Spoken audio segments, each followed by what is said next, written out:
Welcome to VET S.O.S. Veteran Entrepreneur Spotlight. Remember, don't drown in the sea of transition. Grab the VET S.O.S. Lifeline. The Veteran Entrepreneur Spotlight is proud to be affiliated with the Neil Haley Show and sponsored by SpearPoint Solutions. SpearPoint Solutions is a one-stop shop for leading-edge products, services, and training from multiple vendors, from AI training to corporate gifts and much more. They have everything you need to help your organization thrive in the modern economy. You can check out all their offerings at spearpointonline.com, and don't forget to use the code VETSOS to help us continue our mission here. All right. Today we're sitting down with Bryan Stern, chairman and founder of Gray Bull Rescue, a decorated U.S. Army and Navy combat veteran, 9/11 first responder, and Purple Heart recipient. Bryan and his team have conducted over 618 high-stake missions, rescuing more than 7,000 people worldwide. Known for his daring rescue operations in conflict zones and disaster areas, including Afghanistan, Ukraine, Sudan, Israel, Lebanon, and most recently here at home in both North Carolina and Florida during Hurricane Helene and Milton. Stern's commitment to saving lives is unwavering, with extensive expertise in crisis response and hostage rescue. He offers unique insight into leadership and resilience under pressure. Stern is a sole U.S. Navy officer inducted into the Order of St. Maurice by the Chief of U.S. Army Infantry. He's also a Knowlton Award and Nimitz Award recipient for contributions to military intelligence and leadership. Outstanding resume there, Bryan. How you doing? Good. That bio has to be tweaked. Yeah. Definitely always weird hearing your bio, isn't it? Oh God, like it's like not my thing, not my thing at all. All right, so let's talk real quick about your military transition. How did that go when you decided to get out of the military? I landed okay. I in my government time, in my military time and government time, a lot of what I did was with industry and with business and with that kind of. I was an intelligence officer, so I worked a lot with normal people, if that makes sense, or civilian people. So that of course, always came home to the boys, but I wasn't as isolated as so many people are, right? When you're in a SEAL, when you're on a SEAL team, you are with your crew. You're always with your crew. If you do something, you're with another crew. If you socialize, you're with your crew and the wives and girlfriends, and it's very isolating. Right. A lot of my work over my career, I was alone. I worked by myself a lot. So I wasn't, that I had a team and all those other things, but it's still me driving the car. So when I transitioned, it wasn't, I transitioned well. I started a consulting company because that's what you do when you're an intelligence officer and you don't know what to do. Landed with a couple of clients and was okay. I didn't land perfect. Certainly people have landed and done much better, obviously, but I didn't struggle like so many guys do. That's good to hear, and it's funny how that all materializes, right? It's you hear a lot of people go into consulting and then realize that that's not necessarily what they want to do, or they're very, very successful at it and love it. So I can definitely appreciate. I was career intel too, so it's definitely a different world, and sounds like you had quite the adventure. So let's jump into this entrepreneurial journey. Aside from what you're supposed to do to create, become a consultant, what really led you to be an entrepreneur? Was there some driving force there? I've always been creative. I'm a CI guy and a human guy by trade. So in Marine Corps language, I'm an O211 on steroids. So I've always been kind of I've always liked to build things. I always like to build networks, right? That was my job, was to go places and make friends and get them to make more friends to get them to do things for me, right? I mean, that's more or less the job, sort of, and make sure that they're not trying to kill you in the process. So I've always been creative. I've always been entrepreneurial, just kind of like in my DNA. And I also I knew that I didn't want to go work for like Booz Allen Hamilton or something like that. I didn't want to like leave the government to go work for the government. I don't want that. Was not interested in a time card or that life, right? Didn't want to become a GS, no colonel left behind. Didn't want to do that, So it's kind of like, well, let's just try this out and see what happens. And I knew I've always worked a lot. I've always worked 18, 19 hours a day. It's just part of who I am. Wherever I've worked, government or not, I've always worked a lot, and I've always enjoyed working. And my idea was, well, if I'm smart and if I'm creative, and I'll work 2 or 3 times as much in volume as someone else, probably I can succeed. Probably. All right, it makes sense. If you're going to pour that much time and effort into something, you might as well do your own thing, right? So can't blame you there. So, what during your entrepreneurial journeys between being a consultant and then ultimately Gray Bull Rescue as well, what's been the best and the worst part about being an entrepreneur? Oh man, there's lots of really great things, but lots of hard things too. People I think there's a big misnomer, and I personally fall into this trap all the time. I run Gray Bull like I'm a commander because I'm in command. We're an operational element. We're in the field. We're wearing body armor and headsets and comms and helicopters and all the getting shot at and all the things. So we're run very much like a task force.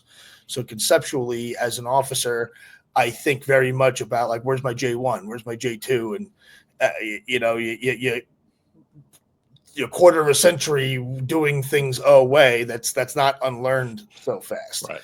So when my team makes a mistake, right, I immediately go back to like PLDC lessons, and it's not them, it's me, and a lot of the what do we do internally to fix things and that kind of stuff. And very often there's a conflict there. That they're very often. I'm going through an issue right now where I have a vendor who I love. They've been with me through thick and thin. I'm a big loyalty guy, and we've been together a long, long, long time. And they're not performing. If this was the military, we would do extra military instruction. I would assign some mentorship. I get them into, we have the bandwidth because we get paid on the 1st and the 15th, and we have downtime, and we have stuff, and we have resources, and I have a platoon or a task force or a unit or whatever I got. And if I don't, I have a chain of command where I can go to my bosses and say, hey, sir, I'm having this leadership challenge as a mentor. From a mentorship perspective, I'm having this leadership challenge, or this guy's a dirtbag. He was good and now he's not. I need to deadline him a little bit and get him back to zero and reset. In the private sector, you don't have that. Yeah. You don't have that. So it's very much, it's show friends, not show business. And it is incredibly cutthroat. I'm in the nonprofit space, and as in the nonprofit space, about 95% or more of nonprofits are completely full of crap. And all of our competition has more money than us. And people lie and all kinds of terrible things. It's a very disgusting, short of like jihadi whack job terrorists and narcotics traffickers and stuff. It's at that level of gross as far as things that happen. And I've worked as a CI guy. That's my office. That's my battle space. And I've seen things in the nonprofit space that'll make your eyes roll, in particular in the veteran space, which is very sad, very dishonorable, and very hurtful, and messes things up. So what's the hardest part? It's not how do I build, how do I brand, how do I market, how do I sell, how do I showcase, how do I perform, how do I get resources to execute and go from IOC to FOC and all those things, and many hard lessons learned there too. That is not an easy road, but in contrast, coming from government land, military or otherwise, where you have help, where you have resources, where you can make decisions about people that control your destiny, so to speak. Yeah. Right? You have a crappy boss. You can talk to your detailer and say, hey, look, this ain't working out. He doesn't like me and I don't like him. Like, send me to Botswana or something, right? If you have somebody below you you're having friction, you as a leader can say, hey, look, this is not working out. I'm not going to torpedo your life, but this is what we're going to do. In the private sector, it's, sorry, you're fired. And I'm very sorry about that, but hasta luego. Yeah. if you're a loyalty guy, which most veterans are, right? We're all about the brotherhood. That is hard. That really is. I mean, I'm been sick to my stomach. I gotta fire somebody who I'm incredibly loyal to. They've been with me a lot through some very. We're deployed all the time. We're in war zones all the time. We are not doing Gold Star Family Scholarships at Grable. This is serious stuff. We deal with life and death. I deal with rape victims almost every day. I deal with hostages almost every day. I deal with their families almost every day. There's a lot of stress, a lot of pressure. So if you've been with me and you roll with me, like I give people a lot of latitude. And at the end of the day, you got to make tough decisions. And that's heavy as the crown. That's part of the game. That's part of being the boss. But as an entrepreneur, it's a not having options. Yeah. Is it can feel a little claustrophobic. It's lonely at the top, is what I always tell people. It's lonely at the top. Yep. I can appreciate that. I see what you're saying there, and I think it's probably even more true with the entrepreneurs and small businesses, because you almost become more of a family, because everybody knows everybody, and you win together. And 100%. So, all right. So that if you as again, I run it like a task force. I run it like a SEAL platoon. We're all bros. We all hang out together. We all drink together. We all cry together. When someone is having a problem, we all stick together and all that stuff. But at the end of the day, on the business side, I can't charter a helicopter in Haiti with hugs and kisses and rainbows. It just doesn't work. Yep. All right. So let's talk about Gray Bull Rescue. What is this? What are you guys doing? Tell us a little bit about it. Yeah, so we're named after Colonel Bull Simons. He led the raid on Sante in Vietnam. People have always, in my career, people have compared me to him a lot, and he's a guy that gets like no love unless you're a Green Beret and ran around the Bull Simons statue at Fort Bragg or Fort Liberty, or whatever it's called now. Unless you've done that, you probably don't know who he is. Probably not. Or if you're a student of history. So he's kind of my inspiration. He's from New York. I'm from New York. He had a crazy career that broke the mold and was off the path. That's me.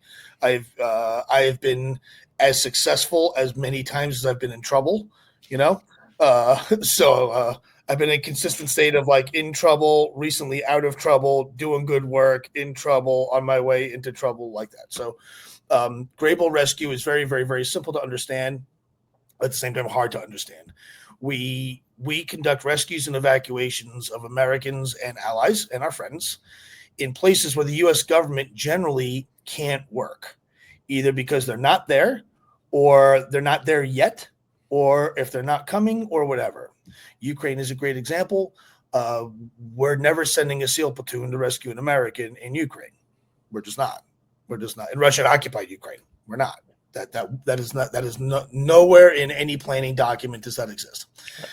We've done hundreds of them, hundreds and hundreds. So we started during the fall of Afghanistan.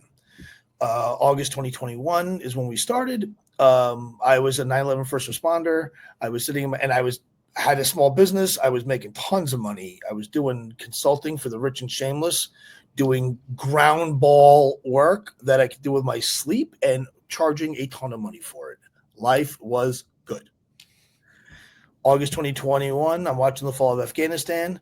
I've been to Afghanistan enough times to qualify for citizenship, buried a lot of friends there, spent a lot of time there. The Afghans, I am alive today because of the Afghans. My last gunfight I got into, it was NATO shooting at me, not the bad guys. I'm alive today because of some friends of mine in Afghanistan, so I take it very seriously. At the same time, I'm a 9/11 first responder, and I was working on my speech. I got asked to keynote for the 20th anniversary of 9/11, which was just a few weeks away. This is August 2021. The 20th anniversary was September 2021, 3-4 weeks later. 9/11 is I live every day like September 12th. I'm a survivor of both collapses. Lots of people were in one collapse. I'm a dummy. I was in both collapses. There's not many of us. So very emotional thing for me. Thank God I don't suffer PTSD or anything. But 9/11 left a wound that will never be fixed for me. Every day I think about it, every time I see a flag, it's part of me, but no different than my arms and legs. Watching TV, August 2021, my phones are exploding like so many guys with Afghans that we know and interpreters and commandos and all kinds of people who we worked with. Brother, help me, brother, help me, brother, help me. And I'm like, this part of my life is over. My days of going to dirty places and getting diarrhea are behind me. I feel terrible, but you know what? I don't need this problem. Breaking news, CNN or Fox, whatever it was, CNN or Fox, whatever, and it's a C-17 at Kaya at the airport, and there's Afghans falling from the plane. At that moment, and I'm not a religious man. I'm not. I'm spiritual, I guess, but I'm not. I'm not religious. At that moment, while I was working on my speech, which is very emotional, I was writing about people jumping in the morning of 9/11. And I go to myself, what planet am I on that 20 years later, almost to the day, I'm watching the same thing on TV that sent me to Afghanistan in the first place? And I said, I can't do it. I've had enough. The Taliban are back in charge. People are jumping to their deaths as a better option as a result of some of the same people, I might add. 20 years almost to the day, and I'm writing about it. Enough. I can't watch it on TV. I'm not going to watch it on TV. I have really good friends, obviously, as a CI guy and a human guy. I have a tremendous network of bad guys and good guys and people who know me and people who hate me, but they'll work with me and all kinds of stuff. Some of the warlords in the north are still very dear friends of mine. There's a particular warlord in the north that, I'm not going to say that he paid for the flowers in my wedding, but I'll say that he loves the color blue is what I'll say. And I got some guys together and I said, this is what we're going to do. We're not going to watch it on TV. We're not going to be spectators. People need help. We'll go for a couple, 2-3 weeks. I got a business. We're all out. We'll go and we'll fly into Uzbekistan. We own that border. And I have friends in Tajikistan also. We own that border. I've worked these borders for years. We'll jump the border and we'll see what we can do and we'll help out a little bit. Right? And we'll go. And bottom line is this thing is going to be over in only 2-3 weeks because I'm going to be back for 9/11. 27 years in the intelligence business. I've never been more wrong in my life. That was, that was August 2021. What are we now? January 2025. If you would have told me that then that I'd still be talking about it, I would have said there's no way, right? Yeah. Right. It was never meant to be this journey. Since we left in August 2021, since our first deployment, we've rescued over 7,000 people. We're at 7,140 something people or something like that. Your talking points are old. We're at 728 missions. We've broken 12 people out of jail from the Russians. That's 12 more than JSOC, SOCOM, and the CIA and the entire U.S. government combined. No one's done a jailbreak from the Russians before until we came along. We landed the first airplane under Taliban rule in Afghanistan. We did at the time, that was the largest private rescue of American citizens in history, 117 Americans, September 2021. That's important because that's a month after the U.S. military left. And that's where our sweet spot really is. If in the beginning of the withdrawal, there were lots of veteran groups that came to life, all for the right reasons. But the game was get your guy to the Marine at the gate, and that Marine will let them through because you told them to, and they'll get on a C-17 and fly away. And that's awesome. And that's what 99% of groups did. Yeah. But then the Marine Corps and the C-17 left on August 30th. So then what do you do? Because there is no more C-17. And the Taliban are going to control the DMV. And the Taliban control the radios. They own the roads. They own toilet paper. They own customs, immigration. They're going to own it all. So now what do you do? And there's no embassy presence. There's no diplomatic presence. So there's no embassy to run to. So if you're an American in Afghanistan, anytime after midnight on August 30th, you are up a creek without a paddle. Yeah.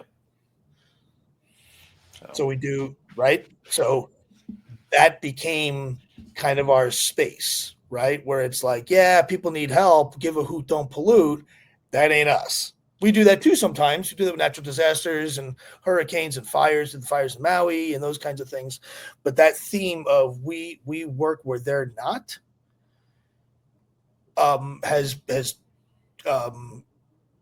brought us to from Afghanistan to Ukraine, Russian occupied Ukraine, Russia proper, Lebanon, Gaza. We're the only people to rescue American hostages from Gaza.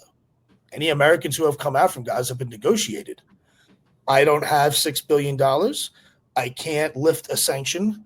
I can't deliver 1 billion tons of humanitarian aid. I have no prisoners to exchange. So we do it the old-fashioned way. We lie, cheat, and steal.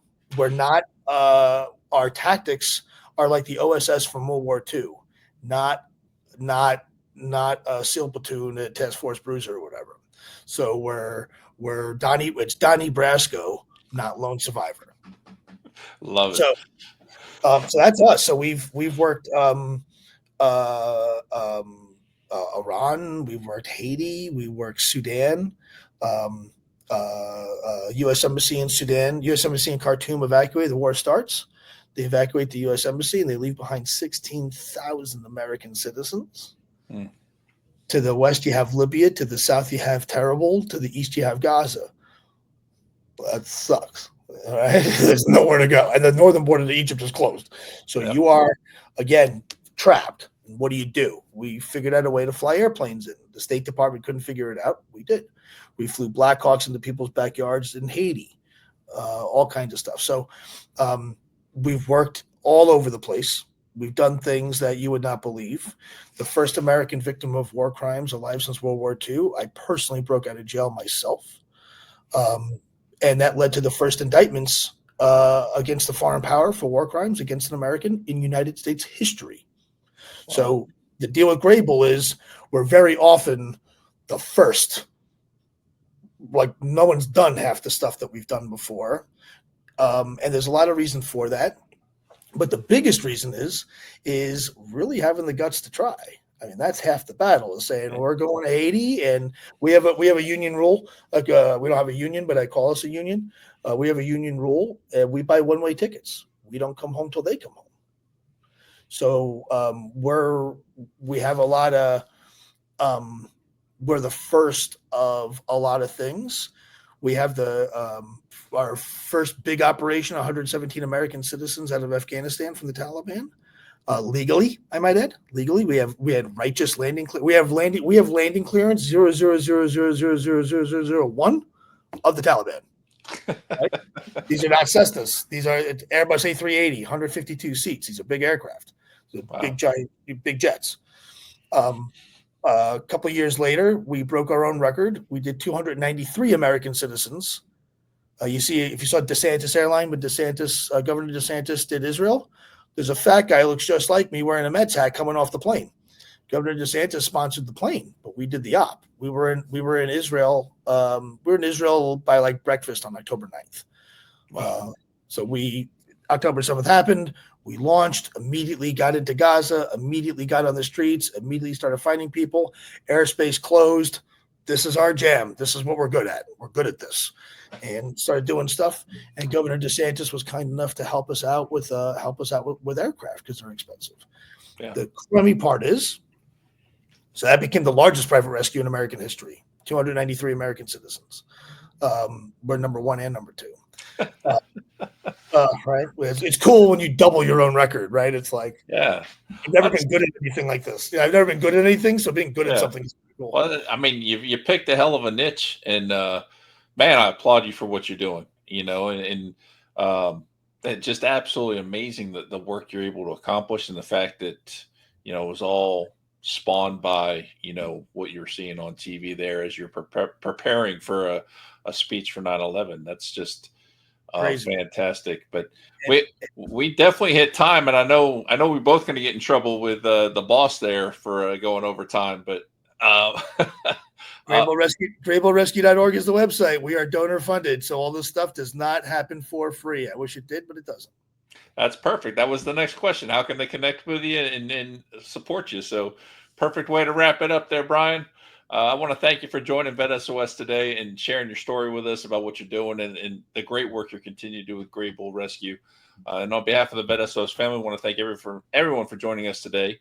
And you can check us out on all your favorite podcast platforms, YouTube, and all social media platforms. And make sure you subscribe and follow so you don't miss anything. And as always, remember, don't drown to see a transition. Grab the VET S.O.S Lifeline.